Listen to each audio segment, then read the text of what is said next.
प्रदेश के सरहदी जिले श्रीगंगानगर के घड़साना थाना क्षेत्र के चक 281 आरडी में देर रात हुई बारिश के दौरान बरसाती पानी के भराव को लेकर पड़ोसियों में झगड़ा हो गया। ये झगड़ा इतना बढ़ गया कि एक पक्ष की ओर से दूसरे पक्ष के एक व्यक्ति पर धारदार हथियार से हमला किया गया, जिससे उसकी मौत हो गई। इस विवाद में जान गंवाने वाले व्यक्ति का नाम दीवान सिंह है। देर रात हुई हत्या की सूचना पर घड़साना थाना पुलिस मौके पर पहुंची और मृतक के शव को घड़साना सीएचसी की मोर्चरी में रखवाया गया। हत्या के आरोपी गुरमेल सिंह को हिरासत में ले लिया गया है। पुलिस की ओर से मामले की छानबीन शुरू कर दी गई है।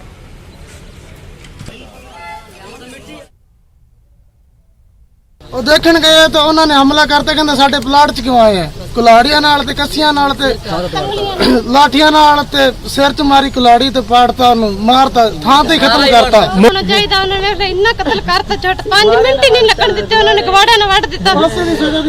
सजा मिलनी चाहिए, जरूर मिलनी चाहिए सजा। कल शाम को बरसात होने के कारण बरसाती पानी जो है उसकी निकासी को लेकर 281 हेड में दो पड़ोसियों के बीच विवाद हो गया था।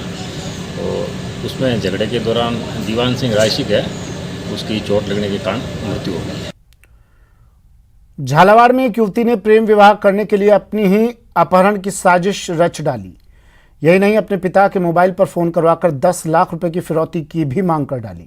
लेकिन पुलिस ने लड़की की सारी प्लानिंग पर पानी फेर दिया और उसके प्रेमी समेत लड़की को धर दबोचा।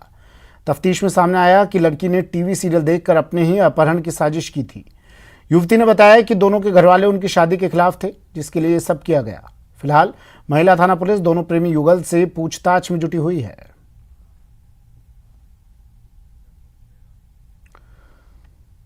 खबर डूंगरपुर से है। डूंगरपुर की ग्राम पंचायत ऊपर गांव में काश्तकारों के लिए खेतों में जाने वाले रास्तों पर पिछले कई सालों से अतिक्रमण था। रास्ते में अतिक्रमण हटाने के कई बार प्रयास हुए, लेकिन कोई नतीजा नहीं निकला। ऐसे में काश्तकारों को खेतीबाड़ी में भी दिक्कतें होने लगी। लोगों ने मिलकर खेतों में आने जाने वाले रास्ते को खुलवाने की ठानी। गाँव के युवा और बुजुर्ग सब इकट्ठा हुए। अतिक्रमण हटाने को लेकर चर्चा शुरू हुई तो धीरे धीरे सभी राजी हो गए। अतिक्रमणियों ने थोड़ी नाराजगी जताई, लेकिन वे भी गाँव की भलाई के लिए लोगों की बात को मान गए। इसके बाद सभी लोगों ने मिलकर ग्राम विकास कमेटी ऊपर गांव का गठन किया। ये कमेटी गांव के विकास से लेकर अतिक्रमण हटाने का काम करेगी।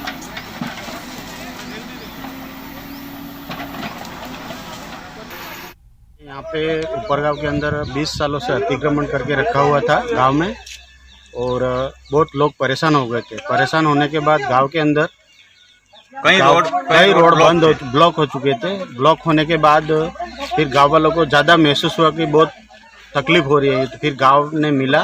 गांव के अंदर 12 कौमों के लोग रहते हैं। सभी मिल के सभी ने अपना सहयोग दिया। 1000 रुपये करके सभी लोगों ने चंदा किया। चंदा करने के बाद ये गांव में। राजसमंद के आमेठ थाना क्षेत्र में इन दिनों बदमाशों के हौसले बुलंद हैं। अब बदमाश भगवान को भी निशाना बनाने से नहीं चूक रहे। बीती रात अज्ञात चोरों ने ओलना खेड़ा पंचायत के डूंगा खेड़ा गांव में चारभुजा मंदिर को निशाना बनाया और मंदिर से लाखों रुपए के सोने चांदी के आभूषण ले उड़े। चोरी की वारदात का सुबह के समय तब पता चला जब मंदिर का पुजारी पूजा करने के लिए पहुंचा तो मंदिर के दोनों ही दरवाजे टूटे हुए मिले। इस पर पुजारी ने शोर मचाया और ग्रामीण मौके पर पहुंचे। जब मंदिर में जाकर जांच की गई तो पता चला 2 किलो चांदी और 2 तोला सोने के आभूषण अज्ञात चोर ले उड़े। इसकी सूचना पर आमेठ थाना पुलिस भी मौके पर पहुंची और घटनास्थल का मौका मुआयना किया। गांव के बीच में स्थित मंदिर में चोरी की घटना से ग्रामीणों में रोष व्याप्त है।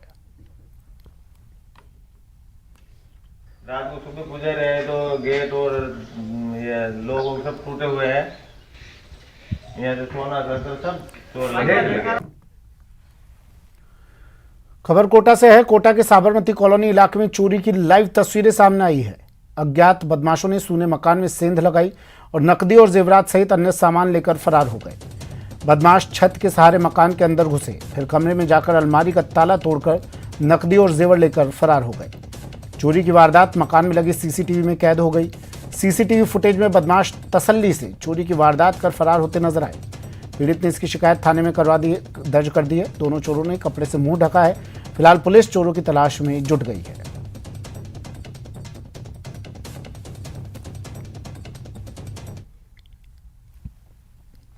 दौसा के राजकीय उच्च माध्यमिक विद्यालय कालोता में चोरों ने धावा बोल दिया और चोरी की बड़ी वारदात को अंजाम दिया।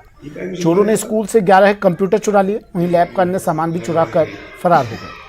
आज सुबह जैसे स्कूल खुले और कंप्यूटर लैब में शिक्षक पहुंचे तो सभी कंप्यूटर गायब थे। स्कूल में चोरी की सूचना के बाद केलवा थाना पुलिस मौके पर पहुंची और मौका मुआयना कर चोरों की तलाश में जुट गई।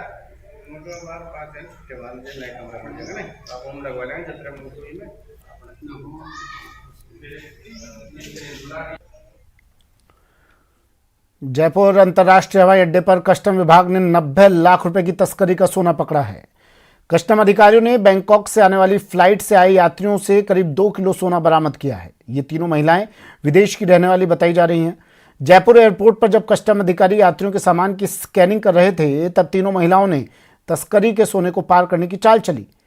पहले महिला अपने साथी को अपना बैग देकर स्कैन करवाकर बाहर आ गई। जब दूसरी महिला की स्कैनिंग की बारी आई तो पहली महिला ने तीनों बैग बिना स्कैनिंग करवाए अपने पास ले लिए। कस्टम विभाग की दूसरी टीम महिलाओं के पूरे कारनामे पर नजर रख रही थी। तीनों महिलाओं को अब गिरफ्तार कर लिया गया है।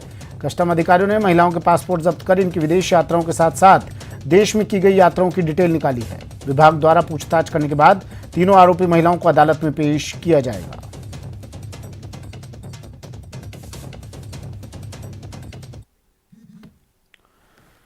राजसमंद के भीम कस्बे में पुलिसकर्मी पर हुए जानलेवा हमला मामले में पुलिस ने मुख्य आरोपी सहित 2 आरोपियों को गिरफ्तार किया है।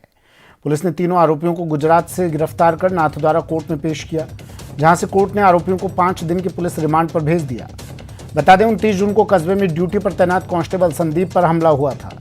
फिलहाल पुलिस वारदात में लिप्त अन्य लोगों और हथियार के बारे में आरोपियों से पूछताछ कर रही है। भीम डिप्टी राजेंद्र राठौड़ मामले में खुद जांच कर रहे हैं।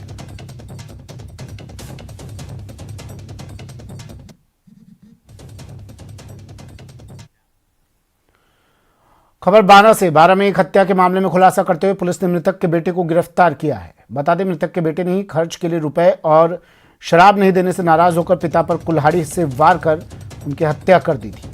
मामला 29 जून को छबड़ा थाना क्षेत्र के खेरखेड़ा में हुई कान्हा राम की हत्या का है। मृतक के छोटे बेटे ने पूछताछ के दौरान अपना गुनाह कबूल कर लिया।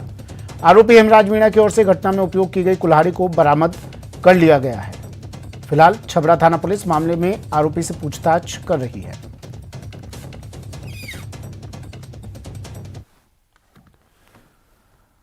मुख्यमंत्री अशोक गहलोत राजस्थान के शिक्षा में बढ़ते कदम कार्यक्रम का वर्चुअल शुभारंभ किया। इस मौके पर सीएम गहलोत ने कहा कि कोरोना काल में बच्चों की शिक्षा में जो गैप आया है उसमें सुधार होगा। शिक्षकों ने मेहनत से ब्रिज कोर्स तैयार किया है। एक अभिनव प्रयोग राजस्थान की शिक्षा में बढ़ते कदम नाम दिया और इसके माध्यम से ब्रिज कोर्स के माध्यम से जब ने बजट में घोषणाएं करी थी, प्रोविजन किए थे कि कोई धन की कमी नहीं आने दी जाएगी और इस काम को आगे बढ़ाइए, तो बजट की घोषणा को ही पूरा करने के लिए मैं समझता हूँ ये बहुत मेहनत करके जो ब्रिज कोर्सेज बनाए गए हैं उसके माध्यम से विभाग पूरी तरह कामयाब होगा।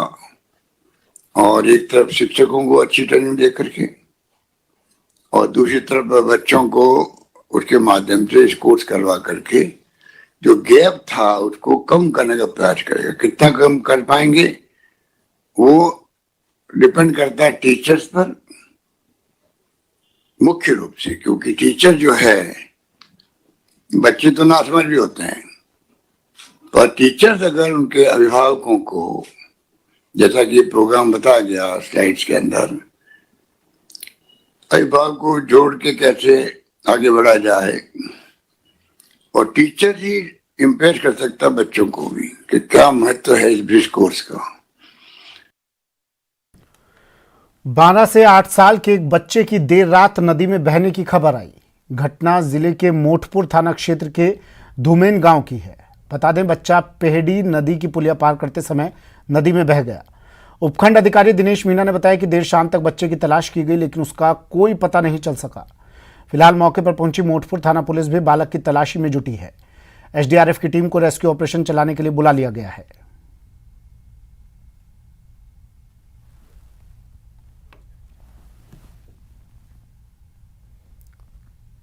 फिलहाल इतना ही।